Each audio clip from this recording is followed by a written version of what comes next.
Halo semuanya, kembali lagi ke channel Red Portal.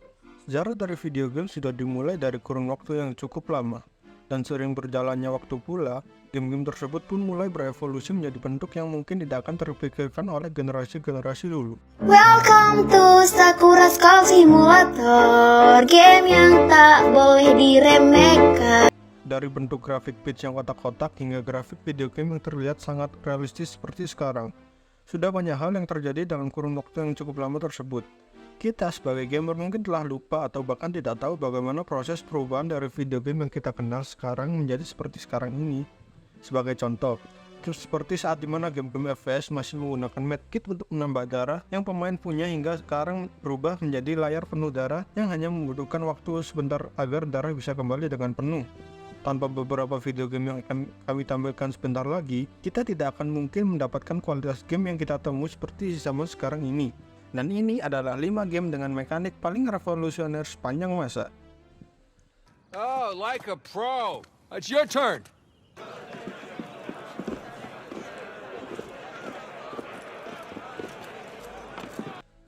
Kalian tahu mekanik manjat-memanjat seperti klip yang sudah kami hadirkan barusan? Mekanik manjat-memanjat atau bahkan melewati dari satu gedung ke gedung lainnya seperti sudah menjadi sebuah keharusan dalam sebuah game yang memiliki setting urban atau perkotaan di zaman sekarang. Mekanik manjat, memanjat atau bahkan menaiki gedung seperti itu sudah menjadi mekanik wajib agar membuat pemain bisa merasakan dan menjalani aktivitas traversal berkeliling kota dengan seru dan menyenangkan. Kemampuan traversal seperti memanjat gedung, bergelantungan di tiang secara horizontal, atau bahkan sekedar berlari dengan ajaib dengan menggunakan gedung adalah salah satu mekanik yang seru dalam sebuah game. Dan mekanik-mekanik tersebut dipopulerkan oleh sebuah game bernama Prince of Persia: Sands of Time. Prince of Persia: The Sands of Time yang dirilis pada tahun 2003 memperkenalkan mekanik akrobatik yang revolusioner dalam game aksi petualangan. Game ini memberikan pengalaman yang memadukan cerita yang kuat dengan pergerakan karakter yang lincah dan gerakan akrobatik yang impresif. Salah satu alasan utama mengapa Prince of Persia: The Sands of Time merevolusionerkan mekanik akrobatik dalam game adalah sistem Sands of Time yang unik. Dalam game ini, pemain memiliki kemampuan untuk menghentikan waktu, mengulang waktu, dan melompat mundur ke titik penyimpanan waktu yang sebelumnya. Fitur ini memberikan pemain kekuatan untuk memperbaiki kesalahan atau menghindari bahaya dengan mengatur ulang waktu. Selain itu, gerakan akrobatik dalam Prince of Persia: The Sands of Time dirancang dengan sangat halus dan responsif. Pemain dapat melakukan berbagai aksi seperti lompatan, meluncur, melompat dari dinding, berayun, dan masih banyak lagi dengan keleluasaan dan ketepatan yang memukau. Gerakan ini memberikan nuansa kecepatan, keindahan, dan ketegasan yang mengesankan, menciptakan pengalaman bermain yang penuh gaya. Walaupun mekanik seperti ini sudah diperkenalkan di game pertamanya yang masih memiliki grafik 8 bits, namun Prince of Persia kala itu masih memiliki gaya dominan berupa platforming daripada sebuah game 3D Blackout seperti di dalam Sands of Time. Mekanik akrobatik yang diperkenalkan dalam Prince of Persia: The Sands of Time juga diiringi dengan sistem pertarungan yang unik. Karakter utama, The Prince, dapat menggabungkan gerakan akrobatik dengan serangan pedang yang dinamis dan elegan. Ini memperkaya pengalaman pertarungan dan memberikan tingkat kepuasan yang tinggi saat pemain berhasil menyelesaikan rangkaian aksi akrobatik dan serangan yang mulus. Prince of Persia: Sands of Time juga menginspirasi game-game Ubisoft selanjutnya seperti Assassin's Creed, Watch Dogs, atau bahkan Far Cry mengimplementasikan elemen parkour sebagai salah satu mekanik andalan mereka. Bisa dibilang, Prince of Persia: Sands of Time adalah salah satu blueprint bagaimana sebuah game action akrobatik bisa dibuat. Genre platforming dan sandbox mungkin terdengar asing bagi gamer zaman sekarang. Bahkan, yang mereka ingat dari Super Mario hanyalah Super Mario versi NES zaman dulu yang masih mengusung genre 2D platforming. Seperti kemunculan Super Mario itu sendiri, seri game ini selalu muncul dengan inovasi baru yang merevolusionerkan dunia game itu sendiri pada akhirnya. Seperti halnya Super Mario 64, game yang dirilis pada tahun 1996 oleh Nintendo ini secara signifikan merevolusionerkan genre 3D platforming dalam industri game. Game ini memperkenalkan berbagai elemen yang inovatif yang mengubah cara kita bermain dan berinteraksi dengan game platformer. Super Mario 64 menghadirkan dunia terbuka 3D yang luas yang memungkinkan pemain untuk menjelajah lingkungan dengan kebebasan yang belum pernah terjadi sebelumnya. Sebelumnya, game platformer terbatas pada lintasan 2D yang linear, tetapi Super Mario 64 membawa Mario ke dalam dunia 3 dimensi yang sangat interaktif. Pemain dapat bergerak secara bebas di sekitar lingkungan, melompat, berlari, dan melakukan gerakan akrobatik yang luar biasa. Memang, Super Mario 64 bukanlah game 3D pertama di dunia, namun game ini adalah salah satu game 3D generasi pertama yang memiliki performa luar biasa dalam konsol yang dibilang cukup lemah dibandingkan kompetitornya pada saat itu, yaitu PlayStation. Super Mario 64 juga menghadirkan kontrol karakter yang responsif dan presisi yang tinggi. Gerakan Mario dalam game ini sangat halus, menggambarkan keleluasaan gerak yang belum pernah terjadi sebelumnya dalam game platformer. Pemain dapat melakukan berbagai aksi seperti melompat, berputar di udara, merayap, dan masih banyak lagi dengan mudah dan tanpa hambatan. Hal ini memberikan tingkat kebebasan dan keakraban yang kuat dalam mengendalikan karakter Mario tersebut. Bahkan saking responsif dan juga fleksibelnya Mario dalam game ini, banyak sekali gerakan-gerakan rahasia menggunakan input-input tertentu yang hanya bisa dilakukan oleh orang-orang tertentu dalam melakukan game tersebut. Karena gerakan-gerakan kompleks tersebut juga, game ini sangat ramai dalam komunitas speedrunner karena tingkat kesulitannya yang sangat tinggi. Full settings.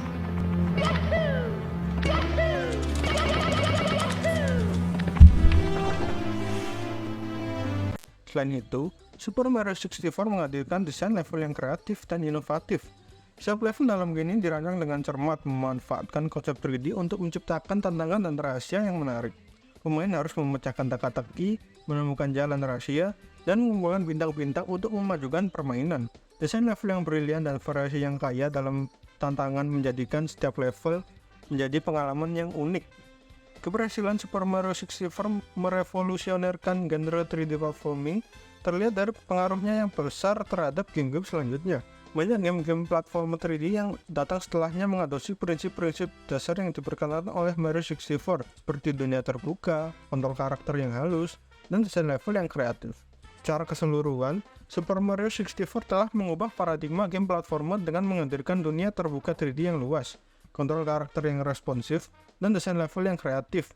Game ini menginspirasi generasi game berikutnya dan tetap menjadi salah satu game yang paling dihormati dan diingat dalam sejarah industri game. Here we go! Game horor pada umumnya akan selalu mengedepankan tentang cara untuk menakut-nakuti dengan berbagai cara, mulai dari memasukkan suara yang membuat tidak nyaman, visual yang mengerikan, atau bahkan cerita supernatural di luar nalar. Memek! Bangsat! Dan biasanya, kalian sang tokoh utama di dalam game tersebut tidak bisa melakukan apa-apa untuk melawan sesuatu yang asing tersebut. Satu-satunya hal yang bisa kalian lakukan adalah lari dan menghindari ancaman tersebut. Tapi semuanya berbeda saat satu game ini muncul di permukaan. Resident Evil, yang dirilis pada tahun 1996 oleh Capcom, secara signifikan merevolusionerkan genre survival horror dalam industri game. Game ini menghadirkan elemen yang inovatif dan mengubah cara kita bermain dan merasakan ketegangan dalam game survival horror.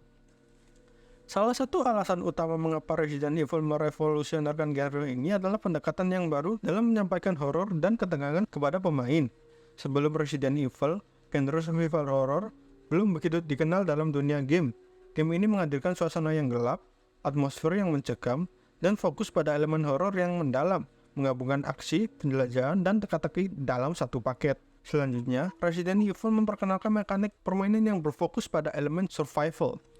Pemain harus menghadapi keterbatasan sumber daya seperti amunisi, obat-obatan, dan item-item lainnya dalam upaya untuk bertahan hidup di tengah ancaman monster zombie yang mengerikan. Hal ini menciptakan perasaan ketegangan dan ketidakpastian yang kuat, karena pemain harus mengambil keputusan penting tentang bagaimana mereka akan menggunakan dan mengelola sumber daya yang terbatas ini. Selain itu, desain level yang rumit dan penuh teka-teki menjadi salah satu aspek yang membuat Resident Evil menjadi revolusioner. Pemain harus menjelajahi lingkungan yang menakutkan dan berbahaya, menemukan kunci, memecahkan teka-teki, dan melawan musuh yang kuat. Desain level ini membantu menciptakan atmosfer yang tegang dan membutuhkan pemain untuk berpikir secara strategis untuk melanjutkan permainan. Tidak hanya itu, visual dan presentasi yang kuat juga menjadi salah satu daya tarik Resident Evil. Grafis yang detail, efek suara yang menakutkan, serta pengaturan kamera yang terbatas memberikan pengalaman yang lebih mendalam dan menekankan bagi pemain. Kepopuleran Resident Evil sebagai game survival horror terlihat dari pengaruhnya yang besar terhadap genre ini. Banyak game survival horror setelah Resident Evil yang mengadopsi mekanik dan atmosfer yang serupa, menciptakan tradisi baru dalam game horror. Secara keseluruhan, Resident Evil telah merevolusionerkan genre survival horror dengan pendekatan yang baru dan menyampaikan horor, mekanik permainan yang berfokus pada survival, desain level yang rumit, dan presentasi yang kuat. Game ini telah mempengaruhi dan menginspirasi banyak game horor yang datang setelahnya, dan tetap menjadi salah satu game ikonik dalam sejarah industri game.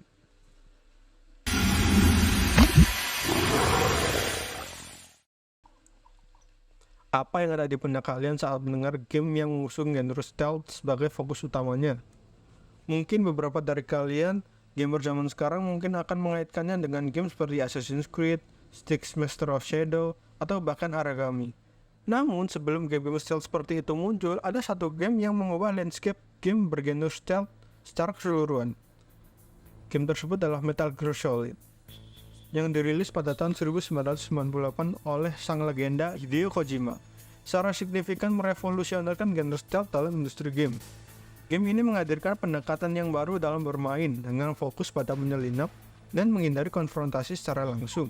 Salah satu alasan utama mengapa Metal Gear Solid merevolusioner genre stealth adalah pendekatan yang cerdas dan taktis dalam permainan. Sebelumnya, game aksi biasanya menekankan pertempuran langsung dan aksi yang intens.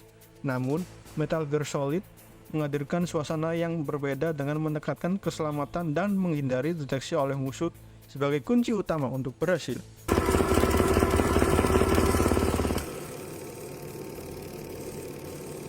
You're a strong man. Selanjutnya, Metal Gear Solid memperkenalkan mekanik penyamaran yang mendalam. Player mengendalikan karakter utama, Solid Snake, dalam operasi yang memerlukan penyusupan rahasia ke berbagai lingkungan musuh. Player harus menggunakan berbagai teknik penyamaran seperti menyelinap, bersembunyi di balik objek, menghindari pandangan musuh, dan menggunakan kostum khusus untuk berpura-pura sebagai musuh. Mekanik ini memberikan pengalaman bermain yang penuh dengan strategi, kecerdikan, dan perencanaan. Selain itu, Metal Gear Solid menekankan narasi yang kompleks dan cerita yang mendalam. Game ini memasukkan elemen cerita sinematik yang kuat dengan adegan dan karakter yang mendalam dan kompleks. Hal ini memberikan dimensi emosional yang lebih dalam permainan dan menggabungkan pengalaman bermain dengan pengalaman menonton film. Tidak hanya itu, fitur-fitur unik seperti radar yang memberikan informasi tentang posisi musuh dan kemampuan untuk berkomunikasi dengan karakter sekutu melalui kodek juga merupakan inovasi yang signifikan dalam Metal Gear Solid. Fitur-fitur ini memperkaya pengalaman bermain dan memberikan pemain kontrol dalam informasi yang penting dan menjalankan misi penyusupan yang berhasil.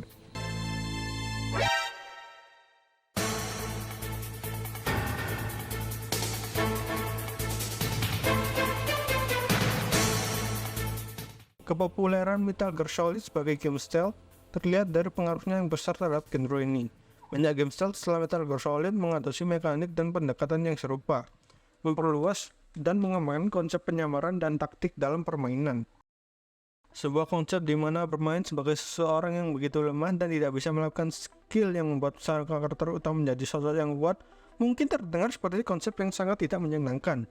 Apalagi di mana seorang pemain akan memiliki potensi untuk mati dengan sangat tinggi, dan jika itu terjadi, semua skill dan ability yang didapatkannya ikut hilang dan mulai semuanya dari awal. Man, what the fuck is this shit? I don't fucking get it. I don't fucking understand the fucking SMGs, dude. Namun ternyata, konsep tersebut adalah konsep yang sangat populer dan mendominasi game keluaran baru pada saat ini. Salah satunya adalah The Binding of Isaac, game yang dirilis pada tahun 2011 oleh Edmund Macmillan dan Florian Himsel. Secara signifikan merevolusionerkan genre roguelike dalam industri game. Game ini menghadirkan elemen yang unik dan berbeda yang mengubah cara kita bermain dan mengalami game roguelike. Salah satu alasan utama mengapa The Binding of Isaac merevolusionerkan genre roguelike adalah keberanian dalam menghadirkan tema yang kontroversial dan kelam. Dalam game ini, pemain mengendalikan karakter Isaac, seorang anak yang mencoba melarikan diri dari rumahnya yang penuh dengan monster dan bahaya. Cerita yang gelap ini menambahkan dimensi emosional yang kuat pada pengalaman bermain. Selanjutnya, The Binding of Isaac memperkenalkan sistem roguelike yang sangat prosedural dan bervariasi. Setiap kali pemain memainkan game, level dan item-item yang ditemukan dihasilkan secara acak. Hal ini menciptakan pengalaman permainan yang selalu segar dan unik di setiap kali dimainkan. Pemain harus beradaptasi dengan kondisi yang berubah-ubah dan mengambil keputusan berdasarkan sumber daya item yang tersedia. Selain itu, The Binding of Isaac menghadirkan mekanik item dan upgrade yang sangat beragam. Terdapat ratusan item dengan efek yang berbeda-beda yang dapat dikombinasikan untuk menciptakan kombinasi unik dan kuat. Saya bahkan berani bertaruh bahwa Anda mungkin tidak akan mendapatkan semua item dan upgrade tersebut saat 5 jam permainan awal game di dalam game ini. Pemain dapat mengembangkan strategi mereka sendiri dengan memilih dan menggabungkan item-item yang mereka temui, menciptakan pengalaman bermain yang variatif dan terus berkembang seiring berjalannya run. Tambahan lagi, roguelike mekanik dalam The Binding of Isaac dirancang untuk memberikan tingkat kesulitan yang tinggi dan tantangan yang menarik. Fitur permadeath membuat setiap kematian karakter menjadi akhir permainan, tetapi juga memberikan dorongan untuk mencoba lagi dengan karakter baru dan taktik yang berbeda. Hal ini menciptakan motivasi yang tinggi untuk terus mencoba dan meningkatkan keterampilan mereka. Kepopuleran The Binding of Isaac sebagai game roguelike terlihat dari pengaruhnya yang besar terhadap genre ini. Banyak game roguelike setelah The Binding of Isaac mengadopsi mekanik dan elemen yang serupa, menciptakan pengalaman permainan yang selalu berubah dan penuh variasi. Secara keseluruhan, The Binding of Isaac telah merevolusionerkan genre roguelike dengan tema yang kontroversial, mekanik permainan yang sangat prosedural, pilihan item yang beragam, dan tingkat kesulitan yang tinggi. Game ini telah mempengaruhi dan menginspirasi banyak game roguelike yang datang setelahnya, dan tetap menjadi salah satu game yang ikonik dalam sejarah industri game. Sebenarnya, masih banyak game-game yang di luar sana memiliki mekanik unik dan inovatif yang tidak bisa disebutkan dalam video ini. Oleh karena itu, kalian bisa menulisnya dalam kolom komentar di bawah tentang game apa saja yang belum kami sampaikan di dalam video ini. Terima kasih telah menonton video ini. Jangan lupa like, share, dan subscribe agar kalian tahu informasi tentang dunia game dan yang lainnya.